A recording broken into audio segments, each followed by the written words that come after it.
murder wise. Grass only greener when it's fertilized. Gave them truth in these songs, they prefer to lies. Destiny beautiful, adrift in her purple lies. You can't see me, you Stevie, wondering how I reach more evolutions than Evie and make it look easy. Before we get started, if you want to see more awesome comic book videos like this one, it only takes 2 clicks to become one of Earth's mightiest subscribers. Click. What's up, Earth's mightiest subscribers? I just want to let you know about a really awesome deal you can get at beautifulhalo.com, where you can pick up awesome Marvel Comics merch, DC Comics merch, really cool hoodies and designs, some of my favorite characters, probably some of your favorite characters. All you gotta do is go check out the link in the description and find out how you can get an awesome deal at Beautiful Halo. What is up, Earth's mightiest subscribers? It's Ernie Blerd without fear. Welcome back to the channel. Okay, so today we are going to be talking about House of X, number 5 by Jonathan Hickman and Pepe Larraz. And I'm going to go into it right now, just like last time. I told you guys with House of X number 2 that this book was highlighted. So therefore, that means fuckery is afoot. And I'm gonna go ahead and tell you right now, yes, the fuckery is still afoot with House of X number 5, because this is yet again another highlighted issue of this series. And I'm gonna go ahead and tell you right now, go ahead, just go ahead and sit down. Just go ahead and sit down. Go ahead and sit down right now. If you are not sitting down, then God help you. You're probably gonna pass out, you're gonna hit your head on something, and maybe have a mild stroke. Because I'm going to tell you right now, please don't do that, because that would be awful, and I would hate for something bad to befall you on this, oh glorious of days. We're going to be talking about in this video is the true purpose of Cerebro, and how all of that directly connects to how the X-Men are able to bring their own back from the Shadow Realm. And we're also going to talk about something that Charles Xavier is going to do that is very reminiscent of what Apex Lex Luthor is doing in the DC Comics universe, only I think Charles Xavier did it a little better. And we're going to talk about all that right now. First and foremost, the thing I want to address, let's go ahead and address the elephant in the room, and that is the Krakoan pods. We finally have an answer for what that was all about. And I'm going to go into it right now, it's not exactly the answer I think everyone was expecting. I mean, it kind of is and it kind of isn't. The real mystery in these pods, which we originally thought was like, okay, well, what is Charles doing here? The real mystery is actually in how those pods came to be. When we kick this issue off, we see that Magneto and his legitimate daughter, Polaris, are overlooking the pods, they're overseeing the pods, and Magneto is simply answering a question from Polaris: is there any good in the human race? And Magneto simply answers that, yeah, maybe, but it's always important to remember where humanity came from, the things that humanity has accomplished over the centuries, to the fact that humanity pretty much created their hunter-gatherer nature and decided that this is where we live, this is where we will be, this is what we are going to do, and decided to be stubborn and never move from it, that this land is ours and we will keep it forever, thus creating society. And that's exactly the one thing, the most important thing that humanity can teach mutants, is creating a society. And it becomes this very us versus them idea that's kind of going on in this book. And remember, we go back to the last issue, and Xavier, he gave that very powerful line about how humans think that tragedy only befalls those people. Like, that's kind of where this is kind of going back to. And even in the very beginning of this book, Charles talks about the whole idea that the difference between them and us is that up until this point, mutants have never been given a chance, especially not a fair one. And now the X-Men have a way to tip the balance of the scales, I would say arguably forever in their favor. That mutantum basically gave this this evolved species, this new species, Homo superior, the ability to act aggressively and with power and strength that humanity has never had, at least not naturally. And now Charles and Magneto have come up with a way, just through sheer ingenuity of their own, a way to bring a new level to that evolution, and that is in the form of ingenuity and intelligence. and a little sprinkling of mutant excellence. Now, in this, we discover exactly how all this is coming to be. What is happening here is that you will probably remember that when Hope Summers was introduced into the Marvel Universe as a full-grown adult, we learned that Hope had the power to basically mimic the abilities of others, and in some cases use the powers in greater capacity than the mutants whose powers she's copying. Sounds an awfully lot like Sync. But basically, she had this group called the Lights, and now she technically has a new group. They're called the Five. You see, this group comprised of mutants who, even by Magneto's own admission, are mutants that, some with great and fantastical powers, and others with, less interesting powers. Like, say, case in point, Fabio Medina, better known as Gold Balls. Because there's not a joke there. Fabio's mutant ability allowed him to create these very innocuous golden balls that didn't really seem to have a purpose, but what they discovered is these are actually eggs. They're just not viable. They don't sustain life. They're just there. They're kind of inert. Well, if you mix this with Kevin McTaggart, Proteus's ability to warp reality, he's able to turn what was unviable into something viable. And then you introduce the DNA structures of basically any mutant from Sinister's database that Charles and Magneto have helped Mr. Sinister curate over these last few years. We learned in Powers of 10 #4. We now know that this is where all this is coming from. This is where all this is coming back into play. They're using Sinister's database and injecting the DNA of the mutants that they want into these pods, these eggs created by Fabio. And then in turn, Elixir breathes life into them with his ability to heal and create life. And with Tempest on Decky, she can basically enhance and basically bring the process that it would take to bring this DNA to an optimal age. And then you bring in Hope Summers, who is able to unify all their powers, also mimic each of their powers, and bring them to their utmost potential, allowing them to create life. Each and every one of these mutants, for the most part, are, in their own right, great mutants by Magneto standards, but once they are together as the Five, they become something so much more potent, so much more powerful, so much more transcendent, so much greater than the sum of their parts. They become something more akin to paragons of virtue. These Five are basically the MVPs of Krakoa. This is how life is now created. This is how resurrection is created in the X-Men's corner of the Marvel Universe now. We go back to those scenes from House of X #1. We see Cyclops, Jean. Remember, I pointed this stuff out, that this is probably who these characters are. And when Charles says, "To me, my X-Men," we now know how it's done. We now know how these X-Men are back. So yes, the X-Men who died in House of X #4, Cyclops, Wolverine, Nightcrawler, Jean Grey, Monet, Husk, Archangel, Mystique, all of these characters who died in the Suicide Mission, they're back. But are they really back? Well, I have an answer for you. We now know that Cerebro, that Charles has been wearing this entire time, we A, know why he wears it all the time, and B, more importantly, why Cerebro is the key component in making these mutant resurrections work. Yes, Cerebro could always find any mutant in the world, but that's not its only function. Its secondary function, which technically is now its primary function, is copying the essence, the thoughts, the desires, the wants, the needs, for all intents and purposes, the soul of each mutant that it finds. And this is how he puts the essence of each of the X-Men that have died back into themselves, so that when they come back, they're not just mindless husk with, no drive whatsoever. These characters are now back to being who they were. When we see Charles use this process on Cyclops, we see that literally the first words that Cyclops utters after his essence is put back into him is, "Did it work?" So basically, Xavier very likely copied them all up to the moments that they died. That's something to really think about here. The fact that, yes, he probably copied them at the very last points in their life. So they now remember everything. They remember the suicide mission. They remember everything that they did.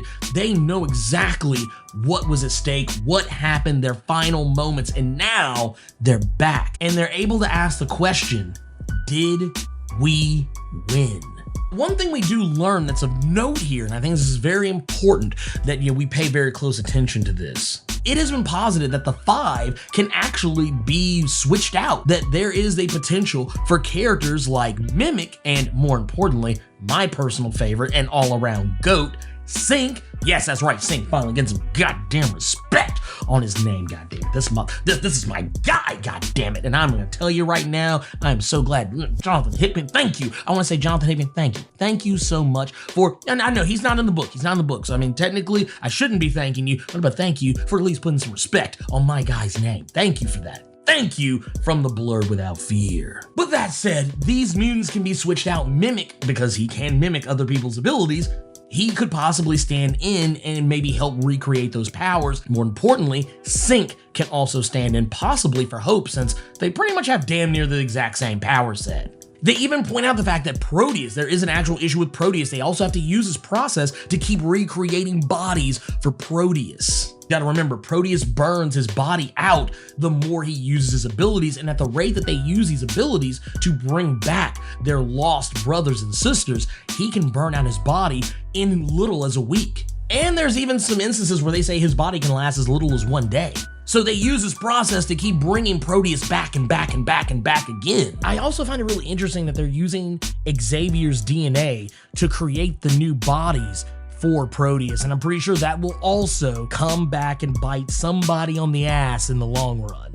But yes, at the end of it all, Xavier, when he does this, when he uses this process to bring back mutants, they are exactly who they were before they died. What Xavier does is at least once a week, he copies the latest version of every mutant on the planet Earth. He copies the essence of them to multiple locations across the globe. That way there's always a viable sample of that mutant's consciousness. Hickman even goes on to break down how the mutant population could be brought back from the brink in about roughly how long it would take to do it. How in order to undo the deaths at Genosha, the 16 some odd million deaths that happened at Genosha, to also to erase the decimation during House of M. He says it could roughly take about 300 years, but honestly, the process of where they're at now, especially as they advance with it and become more accustomed to it, they could actually undo this in as little as 10 years. Now, granted, you take into account, bringing back mutants who may die off naturally or be killed off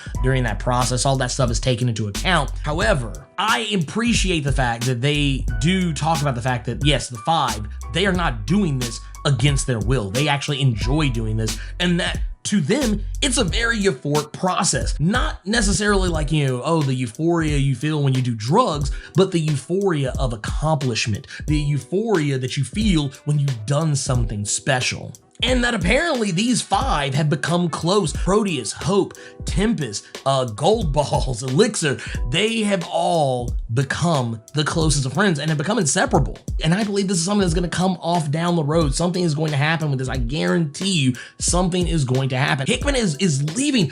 Dude, there's so many little breadcrumbs that Hickman is leaving, and oh God, it's so good. It's so good. It is so good. And I cannot wait to get in front of Chris Claremont here in the next like 3 weeks and ask him what he thinks of this run, if he's even read it yet. I can't wait. I'm gonna do it. I'm gonna try and get it on camera too. I'm trying to get his reaction on camera. But anyways, back to the idea at hand. They also have a protocol in place that says that you can't just bring back mutants willy-nilly. The mutants have to have at least been confirmed dead, and if they are missing, have to be missing for longer than a month. And they even say that they have put together systems to make sure that these things are checked and balanced. That way, mutants aren't being brought back willy-nilly. I also think this will probably come back to bite some people in the ass. I guarantee you something's gonna happen at some point, especially with Mr. Sinister involved. There will be copies of mutants coming around. You bet your ass there's gonna be copies. Or at some point, the X-Men are gonna bring somebody back who actually was not dead in the first place. I guarantee it's gonna happen. It's gonna happen. You just you wait.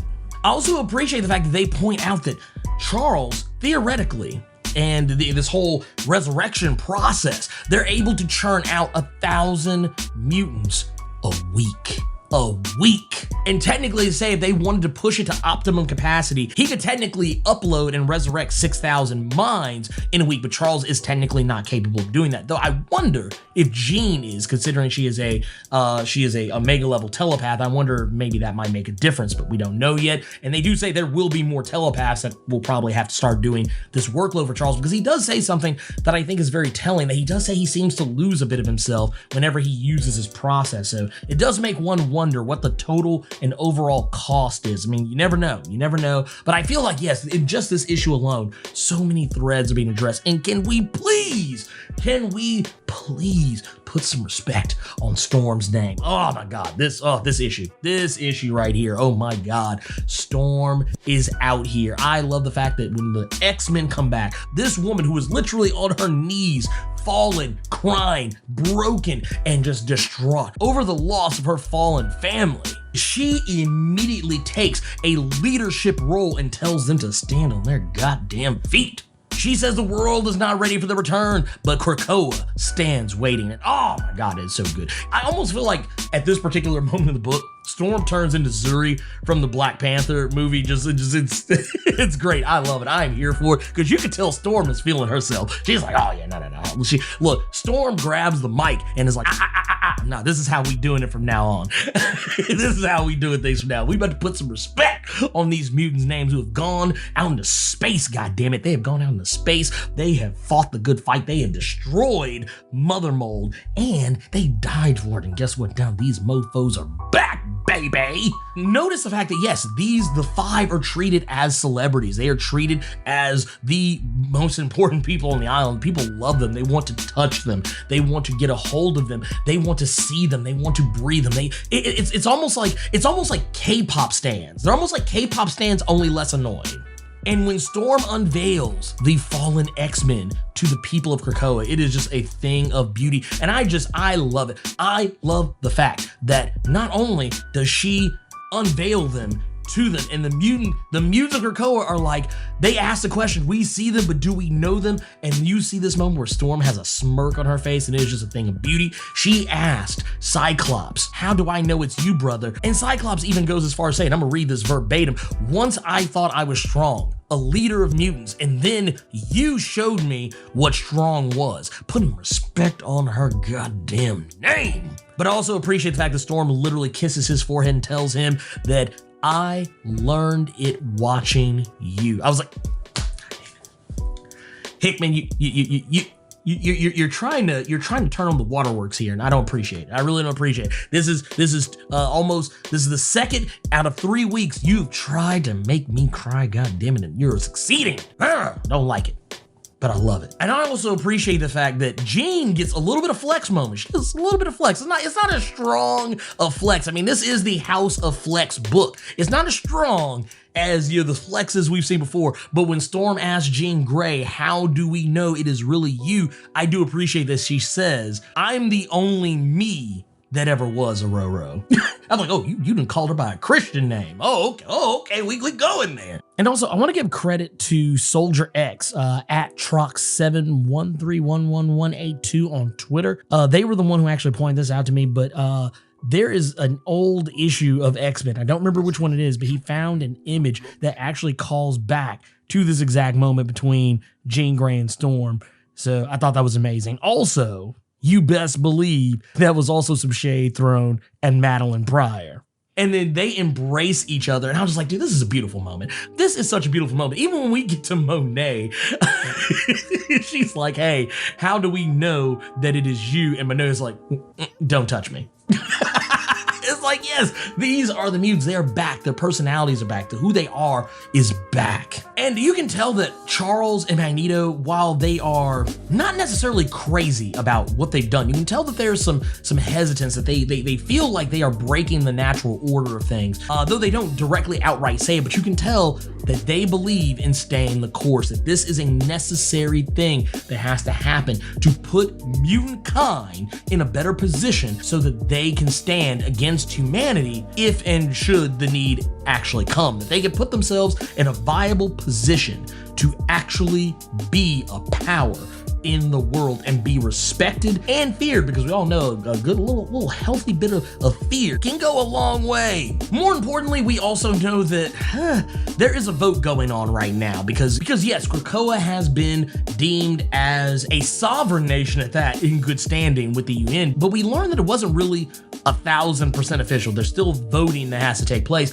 and it's something that Charles and Magneto were kind of concerned with that could possibly go one way or the other. But we learned the reason why it works is Emma Frost. Emma Frost is out here flexing harder than anyone has ever flexed before. This woman walked into the goddamn United Nations and she has said, no, I am going to manipulate everyone. She's like, I am going to get every last single person. We are going to lock this down. And they have gotten all the votes they need in order to secure their position as a sovereign nation. Everything is set, the ink is dry. The United Nations has to respect Krakoa. And more importantly, even the people who said that they would not vote in favor of Krakoa have essentially decided to not say anything at all. They've decided to not even vote no, that they abstained from their vote, therefore making it even that much easier for the X-Men to get their nation in good standing. That's right, even the ambassador from Russia who was talking wild spicy about how she was not on board for any mutant shenanigans, now, instead of voting no, like she originally wanted to, now she's just like, you know what I would do if I didn't have a mutant nation that, you know, full of wild flowers that are just doing all kind of weird, crazy shit. You know what I would do? I would just shut the fuck up. That's what I would do if I didn't have a mutant nation in good standing right now. I would just shut the fuck up, and that's exactly what she did, and I appreciate that she did it. But one of the things I do appreciate in this book is they talk about like what it takes to dominate a mind, because that's exactly what Emma has done. She has dominated their minds and bent them to their will, everyone in the United Nations. And Charles actually brings up the fact that, yeah, I recognize what you did. And here's the thing, Charles isn't chastising Emma for doing this. Charles is actually congratulating her for getting the damn job done in the first place. He's not judging her in any way, shape, form, or fashion. He's only letting her know that he understands what it takes to do that, what it takes from you as a human being, as a mutant, as a person, as someone with a soul, what it does to your own willpower to strip someone else's away. Like I said, he's not throwing any shade. He's not throwing any shade whatsoever. The old Charles probably would have done this, but not this Charles. He is basically just saying, hey, I understand what you're going through. And Emma basically says, you know, if you want to make up for it, then you buy me something nice or make me a governor of a province. You know, that always works. But Charles has something better in mind, because he says himself, what do you get the woman who can literally have anything she wants and already does have anything and everything she wants? And he says in regards to her second request,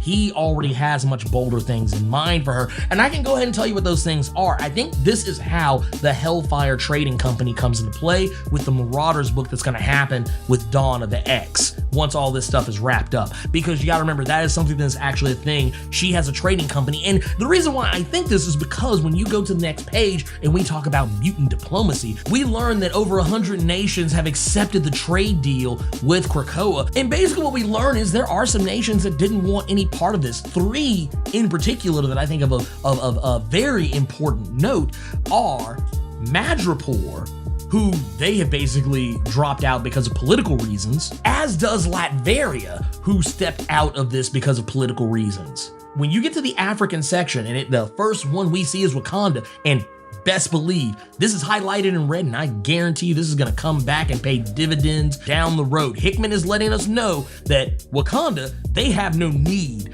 for the Krakoan flowers. They already have the heart-shaped herb. They don't need what Krakoa has to offer at all. This is both Hickman putting respect on Wakanda's name, but also pointing out a story point, a plot thread that is going to be addressed at a later point. I guarantee you this is going to happen. And if you notice, we see 3 other countries from the continent of Africa who are also not on board, and that's because these are the countries that are more centrally situated around Wakanda, and because of that, they are protected by Wakanda. So since Wakanda said hell no, they said hell no too.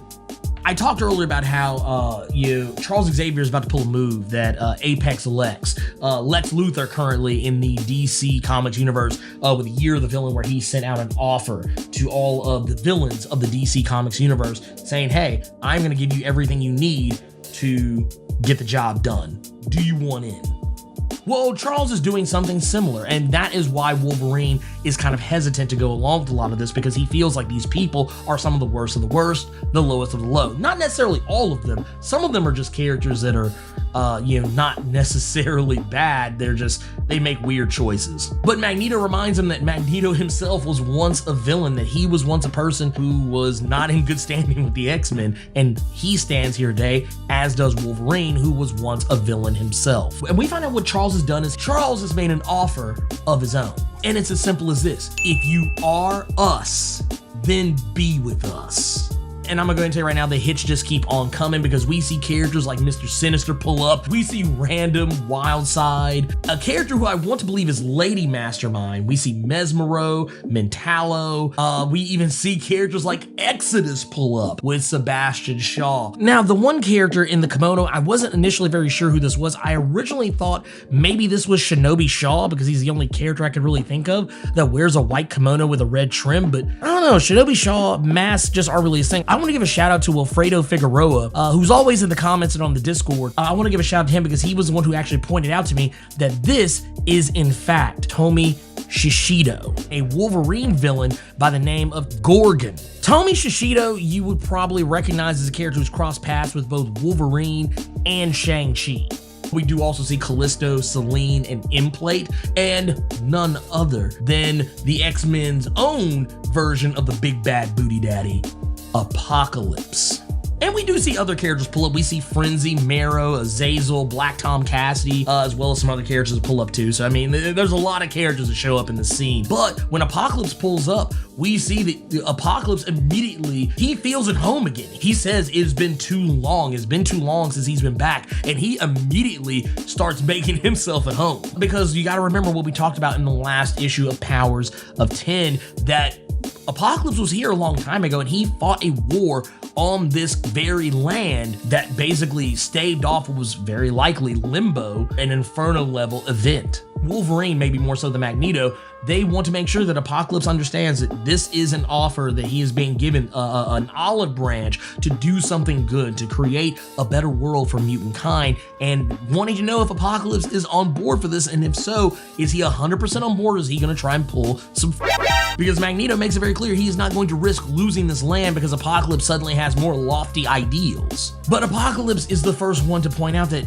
this is what he always wanted. He always wanted mutant kind to rise up, to grow together, to become the strongest and the fittest beings on the face of the planet, and that has always been his number one desire. He doesn't care about all this other stuff. The thing he wants has been accomplished, and he couldn't be more proud of the X-Men that they have finally done the one thing that he has not been able to do, and he has put mutants in a position of power that has never before been seen on the face of the modern Earth.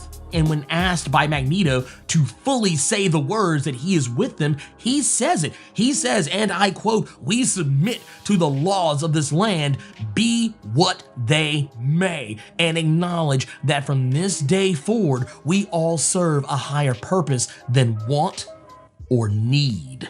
One people from this day forward. And Charles Xavier could not be more pleased with himself, even though the look on his face doesn't necessarily say it. It kind of looks almost more like a grimace, but if you kind of look very closely, if you kind of know the subtle things to look for, you can kind of tell that he's hiding the smile that he wants to give. Because from this moment forward, Charles wants the entire word to spread that Krakoa is for all mutants, not just the good ones, but even the ones who have done wrong. And Charles Xavier welcomes Apocalypse home.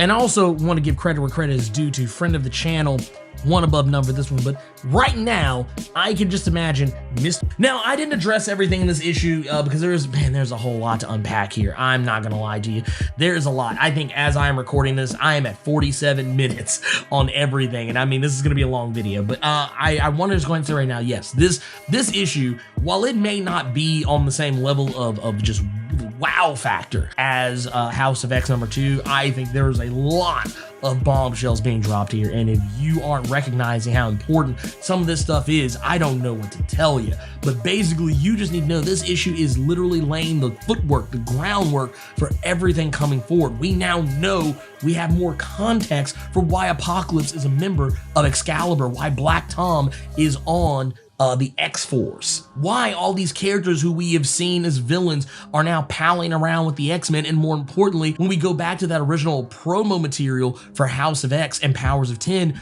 we saw that all these characters, villains and heroes alike, were together as one. Now granted, don't count Nimrod the Lesser in all this just yet, but for the most part, these characters are characters who should not be getting along, and they were all just kind of standing around. Now granted, it was a promo shot, but it was very telling of what the future of the X-Men is going to be. But anyways, you let me know what you thought about House of X #5 by Jonathan Hickman and Pepe Larraz. Sound off in the comments. So hey, you made it to the end of the video. Awesome for you. If you enjoyed this video, and if you made it this far, I don't see how you didn't, do me a favor. Hulk smash that like button. And if you want to see more awesome videos like this one, make sure you click subscribe so you can become one of Earth's mightiest subscribers, and tap that bell so you know when I post up. Also, feel free to go check out my Patreon, where if you chuck in a buck, you can get early access to most of my videos up to a week early. And if you have time, make sure you swing by nerd901.com, where you can find more of my content as well as other amazing stuff. Anyways, until next time, I love you 3000 plus ultra!